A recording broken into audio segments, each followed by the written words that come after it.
Bonjour. Bonjour. Asseyez-vous, je vous en prie.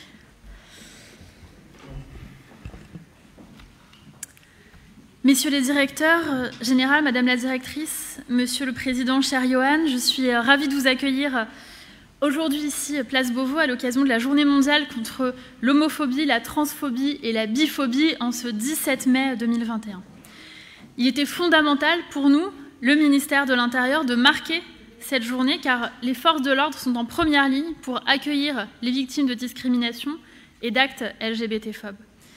Elles sont donc en première ligne pour les protéger et pour remplir le cœur de cette mission. Et on ne le répétera jamais assez, le ministère de l'Intérieur, c'est aussi le ministère de la protection des citoyens. Et donc, comme l'a dit le ministre de l'Intérieur lors de sa nomination, nous sommes le premier des ministères sociaux.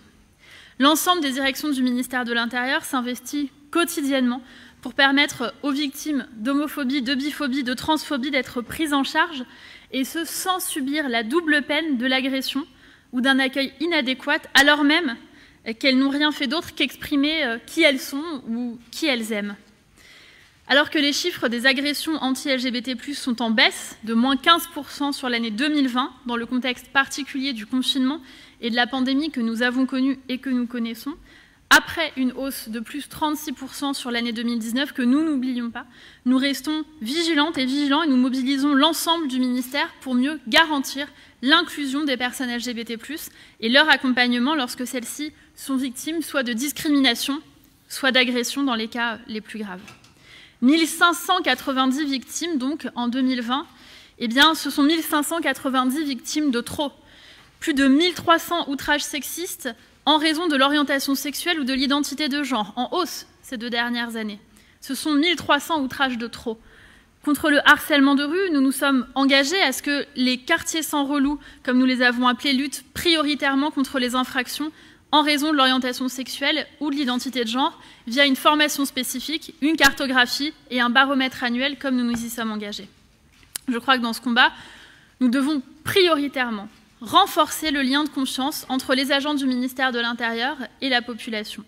Nous avons la chance d'avoir des partenaires institutionnels solides et engagés, comme l'a dit le CRA, des partenaires associatifs tels que FLAG, SOS Homophobie ou encore l'autre cercle, particulièrement engagés, et je tiens à les remercier pour leur formidable travail de terrain, puisque toutes et tous travaillent à la formation des policiers, à la formation des gendarmes, et ce, dès leur entrée dans le parcours professionnel, mais ensuite tout au long de leur carrière. Ils ont ainsi été 15 000 à avoir été formés rien qu'en 2020, et nous poursuivons cet effort. C'est dans le cadre de cette démarche volontariste que le ministère de l'Intérieur est particulièrement engagé dans le plan national de lutte contre les LGBT-phobies 2020-2023 que j'avais initié lors de mes précédentes fonctions et qui est aujourd'hui continué pour notamment améliorer le bien-être au travail des personnels LGBT+, par des formations internes, par des dispositifs de signalement également quand c'est nécessaire, mieux accueillir et mieux accompagner les victimes de délits et de crimes LGBT-phobes, renforcer le lien entre la police, la gendarmerie, la population, en s'inscrivant pleinement dans les réalités d'aujourd'hui, parce que les policiers et les gendarmes, ils ne sont pas en dehors de la population, ils en font pleinement partie. Les cellules d'écoute interne pour nos agents, le réseau de référents dans tous les commissariats et brigades de gendarmerie pour améliorer l'accueil des victimes, partout en France. Formation constante des policiers et des gendarmes sur ces questions. Déploiement des maisons de confiance et de protection des familles dans les départements pour les y accompagner. Dispositifs comme Pharos ou arrêtonslesviolences.gouv.fr, accessibles 24 heures sur 24. Voilà quelques-unes des mesures qui sont aussi des signaux forts que nous voulons envoyer aux citoyennes et aux citoyens, pas uniquement le 17 mai, mais bien toute l'année, pour les protéger. Je le répète, lutter contre les LGBT-phobies, célébrer les fiertés et célébrer l'histoire des luttes LGBT+, promouvoir leur inclusion, ne peut évidemment pas se réduire à une journée aussi symbolique et aussi forte soit-elle, même si elle nous donne l'occasion de nous retrouver et de marquer un temps important sur ces sujets. C'est le sens de l'action que nous avons menée le 8 mars dernier, à l'occasion de la Journée internationale des droits des femmes. Sur le parvis du Panthéon, j'ai inauguré l'exposition des 109 Marianne que le ministère de l'Intérieur a lancée. Et à cette occasion, nous avons eu à cœur de mettre en avant des parcours de femmes, et notamment celui de Aela Chanel, Miss Trans France 2021, ou celui de Mariko, première mère, M-A-I-R-E, trans en France, ou de Jade, influenceuse qui sensibilise à la transphobie, ou encore l'artiste non-binaire Soa de Muse. Elle représente aussi la République. Et je crois que pour que la culture de l'égalité et de la lutte contre les discriminations se diffuse au-delà, eh bien ça commence par un travail interne. Et s'ils sont victimes ou témoins d'actes LGBT-phobes, les fonctionnaires et les militaires du ministère de l'Intérieur ont accès à des dispositifs internes de signalement, d'alerte, d'écoute, rattachés aux inspections générales. Le ministère de l'Intérieur s'est doté d'un livret de prévention des LGBT-phobies à destination de tous les agents, et notamment des managers de proximité. Les mallettes pédagogiques qui abordent les questions LGBT+, sont construites en lien avec nos partenaires associatifs et institutionnels. Ces mêmes partenaires participent à la formation des référents pour la police et pour la gendarmerie. Le déploiement du réseau de référents dans la police nationale porte à 627 le nombre de personnels relais pour l'accueil des victimes de discrimination. Pour la gendarmerie, le réseau de référents égalité et diversité, le RAID, est constitué de 40 coordonnateurs régionaux et de 200 RAID locaux. Toutes ces actions, elles ont permis au ministère de l'Intérieur d'être, depuis 2018, et je veux ici saluer le travail de Christophe Castaner, labellisé égalité et diversité par l'AFNOR. Cet enjeu de visibilité, il nous semble essentiel. Au ministère de l'Intérieur, nous avons le plaisir de pouvoir compter sur l'engagement reconnu de l'association FLAG et de son président Yohann Caviro, que je remercie, et avec qui nous avons réalisé en 2019 un guide sur la lutte contre les LGBT-phobies au sein de l'institution, qui porte notamment sur les bonnes pratiques et sur les bons usages à mieux développer partout. Je pense par exemple au recours au nom d'usage ou à la mise en conformité des documents officiels. Avec Gérald Darmanin, nous sommes pleinement organisés et pleinement mobilisés au ministère de l'Intérieur pour faire en sorte que cette mobilisation rayonne dans tous les territoires. Et c'est donc avec un immense plaisir que je vous accueille aujourd'hui pour la signature de la convention entre le ministère de l'Intérieur et FLAG. Cette convention, dont nous parlera le président de l'association dans quelques minutes, cette convention, elle renouvelle l'engagement du ministère pour lutter contre les LGBT-phobies et le soutien que nous portons particulièrement aux acteurs qui sont impliqués dans ce combat. Et je veux ici saluer leur travail et leur engagement, car c'est cela qui nous fait progresser avec eux et avec elles. L'association FLAG fête déjà ses 20 ans cette année. 20 ans de combat contre les discriminations, 20 ans de combat contre les LGBT-phobies.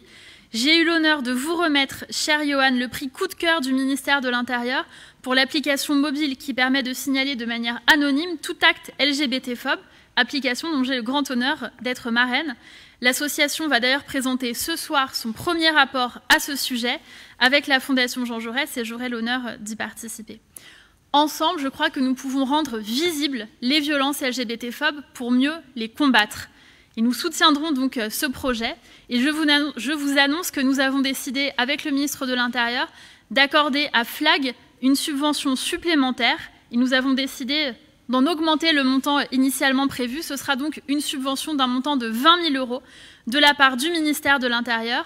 Et je vous annonce également que l'application développée par FLAG sera déployée dans le ministère de l'Intérieur. Les agents, victimes ou témoins d'actes LGBT-phobes, ils doivent pouvoir trouver de l'aide et pouvoir signaler ces violences LGBT-phobes qui sont inacceptables et d'autant plus inacceptables au ministère de l'Intérieur. C'est un engagement, vous le savez, que je porte depuis des années maintenant et qui me tient tout particulièrement à cœur, comme à vous tous et vous toutes ici réunis. Pour conclure, je voudrais dire que je crois qu'il ne peut pas y avoir d'égalité si une partie des citoyennes ou des citoyens craint de ne pas être protégés. Il ne peut pas y avoir d'égalité si des personnes se sentent menacées pour ce qu'elles sont ou pour qui elles aiment en France en 2021. Il est de notre devoir, et particulièrement au ministère de l'Intérieur, de condamner chaque agression commise envers une personne LGBT+. Il est de notre devoir d'affirmer haut et fort que la liberté d'aimer n'est pas un débat et que l'homophobie n'est pas une opinion. L'homophobie est un délit et doit être condamnée fermement comme telle. Peu importe l'uniforme, combattons ensemble les LGBT-phobies. J'ai le grand plaisir de donner la parole à M. Yohann Caviro, le président de FLAG, avant que nous puissions signer ensemble cette belle convention. Je vous remercie.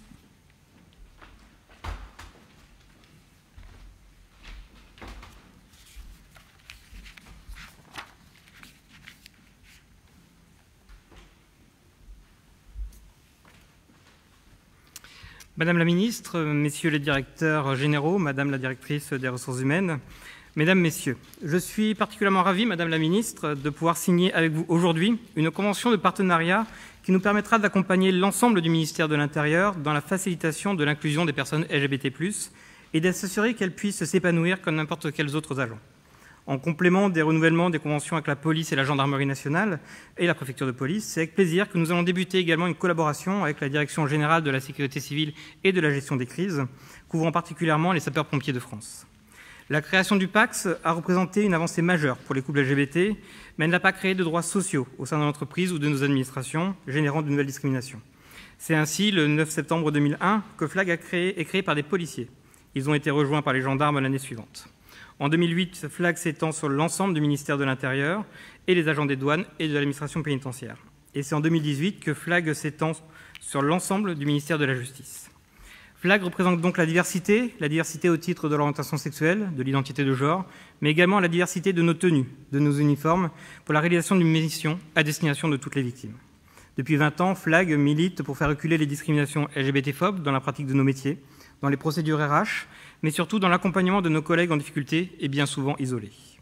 Malheureusement, le travail n'est pas encore terminé, puisque FLAG recense encore de trop nombreux cas de LGBT-phobie, tant en interne qu'au sein de la population générale.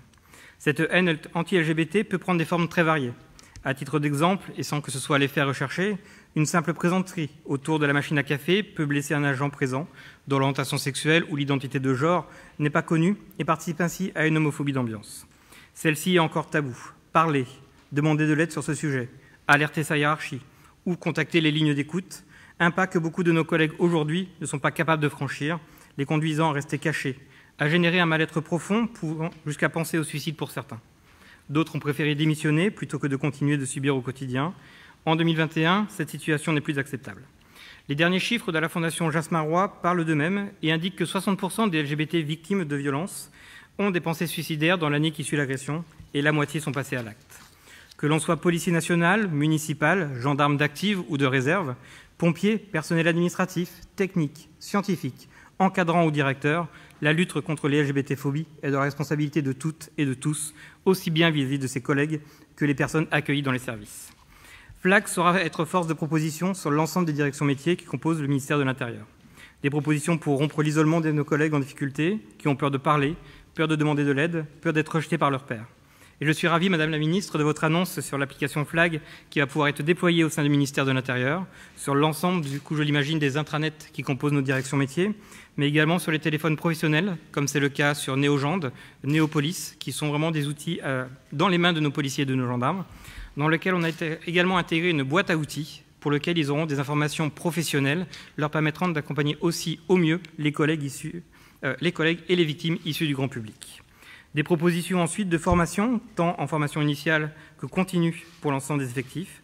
Des propositions pour une meilleure prise en compte pénale des victimes au niveau des plaintes prises par les services de police ou les unités de gendarmerie.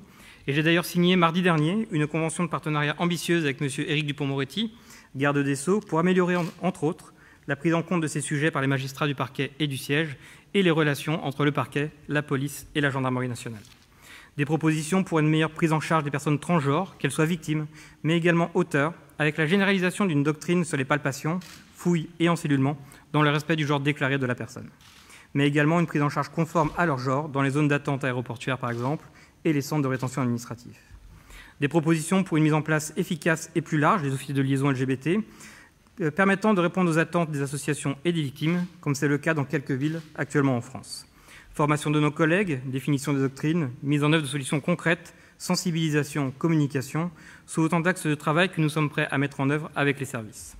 La particularité de FLAG réside dans le travail de ces propositions par des bénévoles issus de nos métiers, avec une connaissance des besoins sur le terrain, mais également une connaissance des contraintes de notre administration. FLAG n'est pas une association des personnes LGBT+, pour les personnes LGBT+. C'est une association qui accueille toutes les personnes, indépendamment de leur orientation sexuelle, et l'hétérosexualité fait partie de cette diversité ou de l'identité de genre, avec un seul point commun, celui de lutter contre l'LGBT-phobie. FLAG n'est pas un syndicat qui revendique des droits particuliers, c'est une association qui milite pour l'égalité des droits et l'application des droits existants sans discrimination et dans le respect de chacun et en droit d'attendre, quelle que soit sa diversité.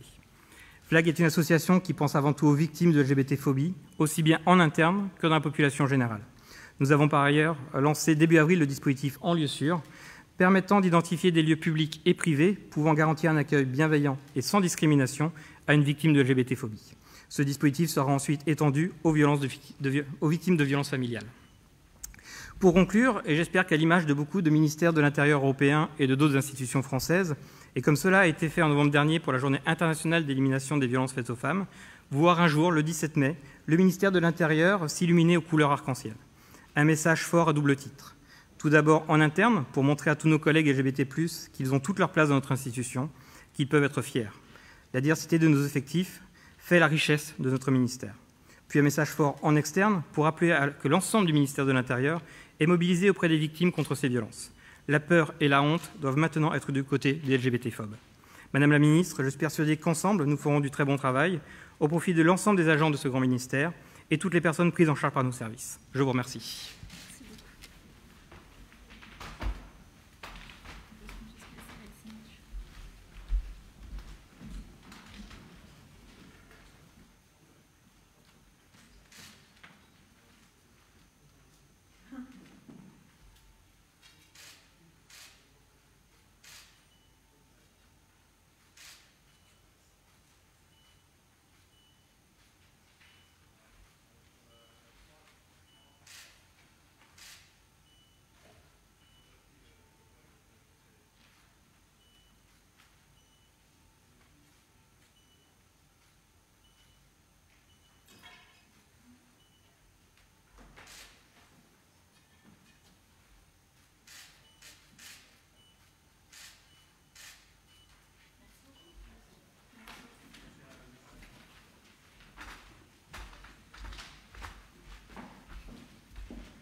Madame la ministre, Monsieur le président de l'association FLAG, l'histoire de la relation entre la police nationale et FLAG est une histoire déjà ancienne.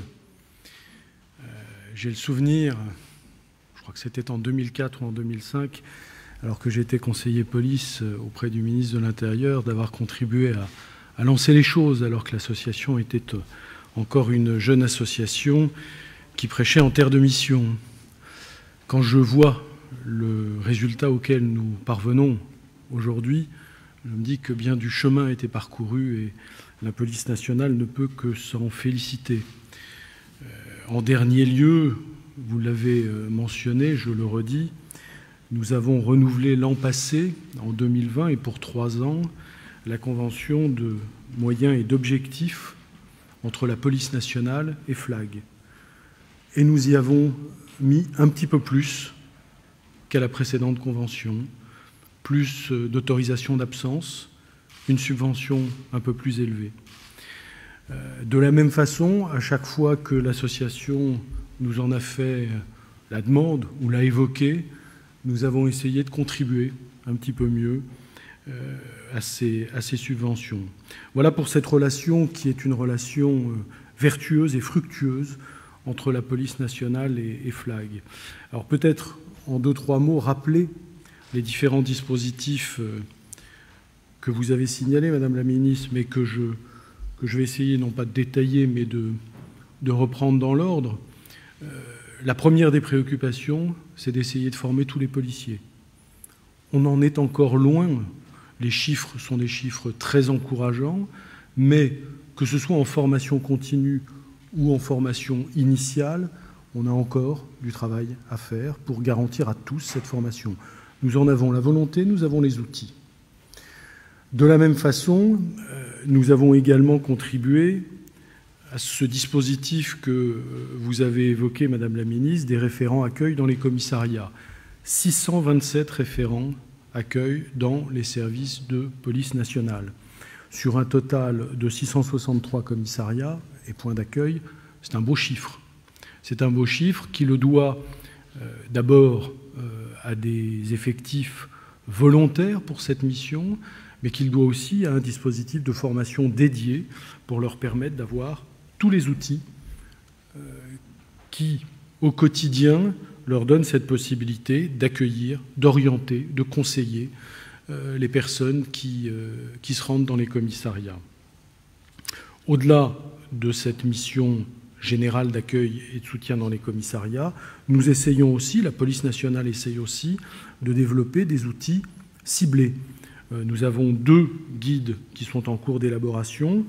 Un guide sur la lutte contre le racisme, l'antisémitisme et la haine anti-LGBT, et puis un 2e guide sur les infractions liées à ce type de comportement. C'est important de terminer, d'élaborer ces documents parce que, comme vous le disiez tout à l'heure, dans le cadre des formations digitales, nous pourrons en donner accès au plus grand nombre de policiers. Sur la situation interne à la police nationale, là aussi vous l'avez mentionné, on a une cellule d'écoute, Signal Discrit, qui fonctionne depuis octobre 2017, qui fonctionne bien.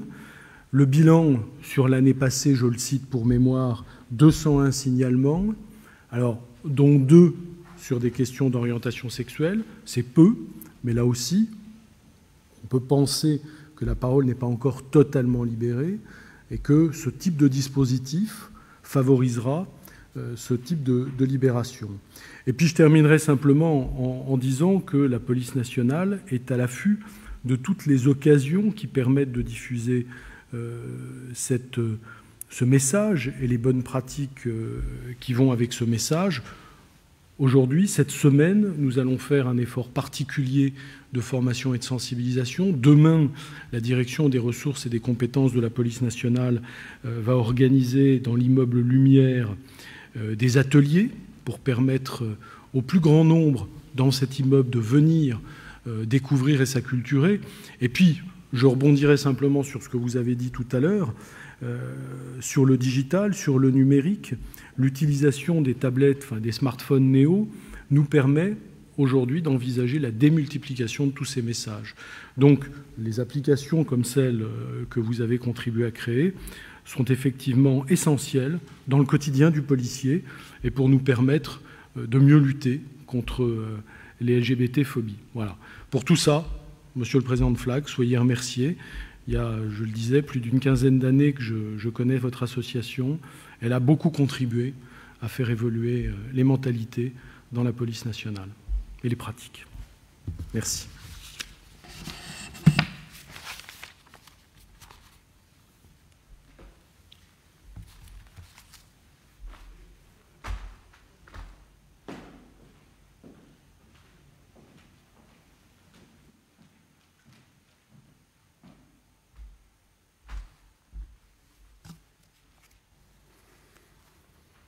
Madame la ministre, Monsieur le Président de l'association FLAG, à l'instar de ce que vient de dire Jérôme, je voudrais dire que le renouvellement de cette convention concernant la gendarmerie nationale, ce n'est pas un partenariat de plus ou un partenariat qu'on renouvelle, c'est avant tout pour nous une action qui est pleine de sens. Chargée de sens parce qu'il faut en faire une double lecture. Une lecture interne à notre institution et puis une lecture dans le service que nous rendons et que nous devons rendre à la population. Alors, une lecture interne, parce qu'il faut déjà être exemplaire chez soi, en gendarmerie, avec l'uniforme qui est le nôtre. L'uniforme devrait l'emporter sur toute haute considération. Nous sommes tous égaux par nature, parce que nous portons tous le même uniforme et que nous remplissons la même mission. Mais vous l'avez rappelé, Monsieur le Président, il y a aussi des moments où les mots peuvent tuer plus sûrement que les armes, et où les mots peuvent tuer plus sûrement que les armes, simplement par ignorance, par maladresse, ou simplement parce que on croit à un moment donné faire preuve d'un humour ou d'un trait d'esprit qui finit par blesser et qui finit par déstabiliser. Il est donc important d'apprendre à nos gendarmes en permanence ce respect de tous, quelles que soient leurs conditions, leur origine et leur orientation sexuelle. Et puis la seconde lecture, évidemment, c'est une lecture externe. Les gendarmes, à l'instar des policiers, sont au carrefour de toutes les violences et de toutes les contradictions de notre société. Ils sont en première ligne face à la montée des violences et face à la montée, hélas, parfois, de la haine.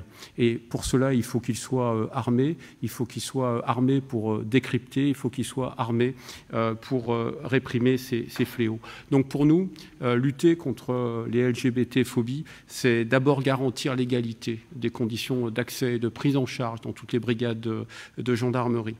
C'est s'engager à mieux protéger les personnes et les victimes de violences. Et c'est, comme vous l'avez rappelé, Madame la Ministre, le sens des 53 maisons de confiance et de protection qui sont là pour s'adresser à toutes les familles, femmes victimes de violences conjugales, personnes de tout sexe victimes de violences et d'incitation à la haine en raison de leur orientation sexuelle.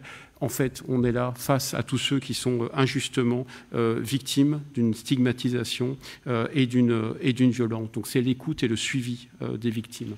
J'ajouterai une attention particulière sur les réseaux sociaux, l'incitation, la haine en ligne, toutes ces campagnes que nous voyons se développer, et c'est en lien avec la plateforme Pharos, en coordination avec nos camarades de la police nationale, que là aussi nous menons une action particulière pour déceler ces incitations à la haine. Ce sont les dispositifs numériques, magendarmerie.fr, la succession de la brigade numérique, qui permet également, par chat en ligne, de pouvoir s'exprimer, d'avoir directement un enquêteur, et ce, en toute confidentialité. Donc, cette richesse d'égalité, d'échanges que nous avons entre nous et de respect les uns les autres, il faut impérativement la préserver et l'approfondir.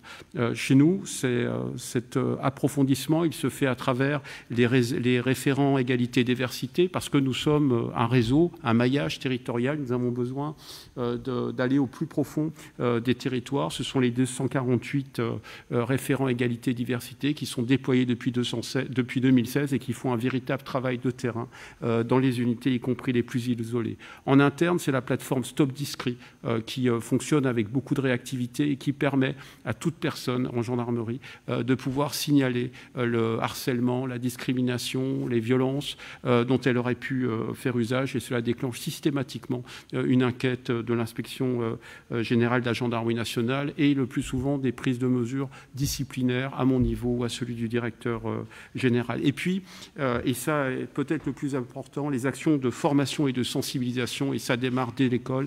Et c'est là exactement qu'est le sens du partenariat et de la convention que nous avons renouvelée avec beaucoup de plaisir avec l'association FLAG. Nous avons besoin de vos interventions en école et nous avons besoin de votre présence, de votre éclairage et de vos témoignages auprès des écoles de formation pour compléter le bagage professionnel et humain des gendarmes et faire en sorte qu'ils soient à la hauteur de ce qui est attendu d'eux. Je terminerai en disant que cette journée, pour nous, elle est évidemment marquante par le combat qu'elle célèbre. Elle est marquante par les engagements qu'elle nous amène à prendre. Et de notre côté, nous allons décliner une nouvelle directive pour consolider, accroître, intensifier la lutte contre l'homophobie, évidemment, et tant en nos rangs, lorsque, exceptionnellement, nous avons ce genre de déviance qui est porté à notre connaissance, que dans le service que nous rendons à la population. Donc cette nouvelle directive, elle ponctuera de notre côté cette journée si importante. Je vous remercie, Madame la Ministre, Monsieur le Président.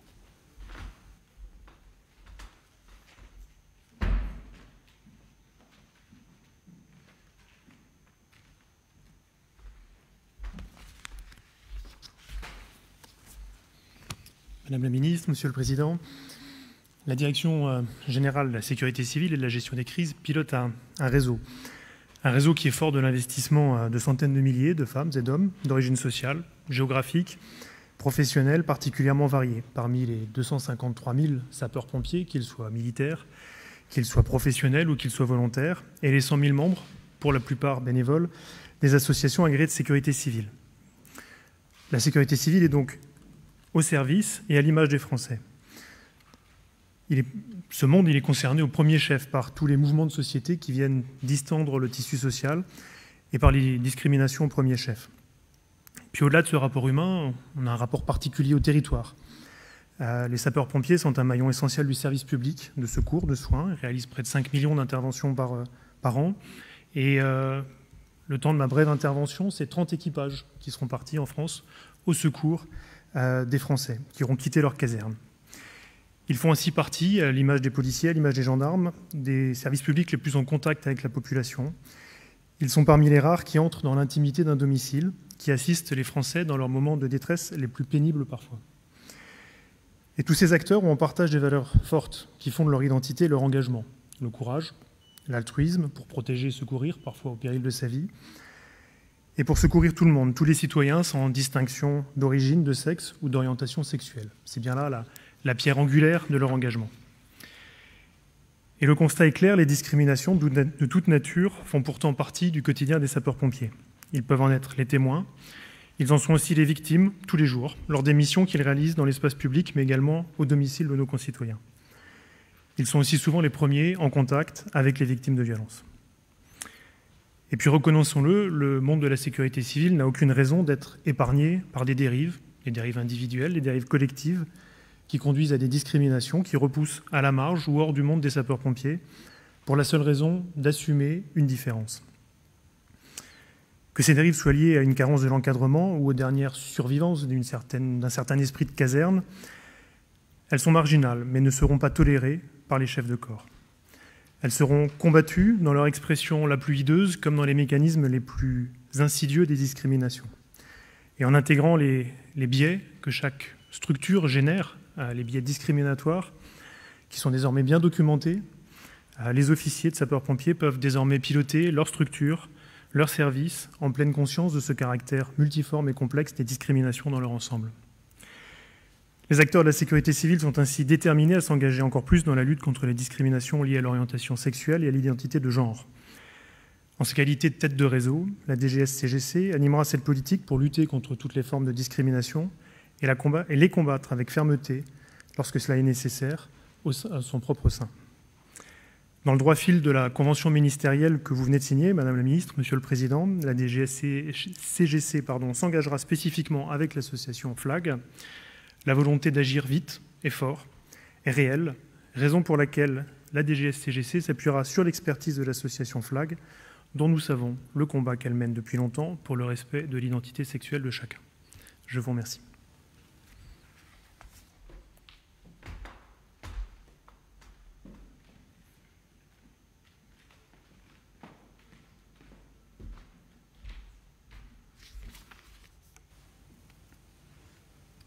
Madame la Ministre, Monsieur le Président, aujourd'hui, donc, vous avez signé, Madame la Ministre, cette convention qui est une étape supplémentaire dans cette politique de prévention et de lutte contre les discriminations que notre ministère mène depuis longtemps. C'est vraiment dans son ADN, vous le disiez très justement tout à l'heure. Une histoire, plusieurs étapes, la double labellisation, vous l'évoquiez tout à l'heure, Madame la Ministre, égalité professionnelle et diversité, qui a été un moment fort pour nous, avec aussi cet audit cette année, un autre moment fort. Un moment fort également, c'est la démarche concertée qui nous avait conduit à signer le protocole d'accord relatif à la diversité et à la lutte contre toutes les formes de discrimination qui avait été signé par la ministre Jacqueline Gourault en juin 2018. Et un axe entier de ce protocole est dédié à la lutte contre les discriminations liées à l'orientation sexuelle et à l'identité de genre. Le 8 mars, nous avons signé le plan ministériel pour l'égalité professionnelle entre les femmes et les hommes pour la période 2021-2023. Et c'est aussi un moment fort, les représentants du personnel étaient là et je sais qu'ils sont très attachés à ce document. Tous ces documents servent à quoi finalement? Et cette convention que nous signons aujourd'hui, c'est s'engager pour une diffusion d'une culture commune, de l'égalité et de la diversité dans notre ministère. Mes prédécesseurs sur ce podium ont insisté sur le lien très fort qui existait entre FLAG et la police, entre FLAG et la gendarmerie. Les liens entre FLAG et le secrétariat général sont plus récents, mais je ne doute pas qu'ils seront tout aussi forts et je pense important que cette convention soit ministérielle. Aujourd'hui, elle englobe la totalité des services du ministère. Parmi les axes importants également, il y a la formation, ça a été évoqué par la gendarmerie, par la police. Sur notre périmètre secrétariat général, les formations depuis 2019 sont intégrées dans les formations obligatoirement suivies dès la prise de poste et pour tous les agents, avec un accent particulier, je dirais, pour les encadrants. Là, le 20 mai prochain, une formation visera les sous-préfets, les directeurs de cabinet qui prennent leurs fonctions dans les préfectures. Et pour nous, c'est très important que tout le monde, du plus haut jusqu'au plus bas des services, puisse prendre connaissance de ces grands principes-là et de comment lutter contre toutes les formes de discrimination. Il y a bien sûr les cellules d'écoute, on les voit, les petites affiches là sur un des panneaux, et elles sont aussi actives, la troisième, créée plus récemment, mais tout aussi active à l'Audiscrit. Cette campagne, cette culture de l'égalité et de la diversité passe aussi par une campagne d'affichage. Vous les avez vu diffuser tout à l'heure. Nous avons essayé de miser un peu sur l'humour pour lutter contre les discriminations. C'est un dessinateur, Antoine Chéreau, qui a fait ces différents dessins qui ont tous été basés sur des verbatim réels, donc des vrais échanges entre les agents, parfois un peu retravaillés, mais pour essayer de reprendre l'essentiel des messages, parfois trop crus, parfois qui se veulent de l'humour, et comme vous disiez très justement, Major Général, la parole peut tuer aussi. Le slogan qui couvrira l'ensemble de ces dessins sera « Discrimination, c'est non, tous égaux à l'intérieur ». Et je pense que c'est important que, voilà, par des petits dessins, nous puissions alerter l'ensemble de nos agents. Donc aujourd'hui, parmi ces différentes étapes que j'évoquais tout à l'heure dans notre politique de prévention et de lutte contre les discriminations, nous signons cette convention et qui est pour nous très importante. FLAG est un partenaire privilégié du ministère de l'Intérieur dans sa lutte politique contre les LGBT-phobies. On a réalisé ensemble un guide il n'y a pas si longtemps que ça pour agir contre les LGBT-phobies. Cette convention, nous l'avions évoqué tout à l'heure, donne de nouveaux moyens à FLAG pour qu'elle apporte son expertise au bénéfice des agents du ministère, notamment en matière de formation, de sensibilisation ou de conseil, et ça nous semble très important. Donc notre ministère s'inscrit résolument dans cette volonté de respect de la diversité, le respect des orientations sexuelles de chacun, et je ne doute pas que la convention d'aujourd'hui y contribuera. Je vous remercie.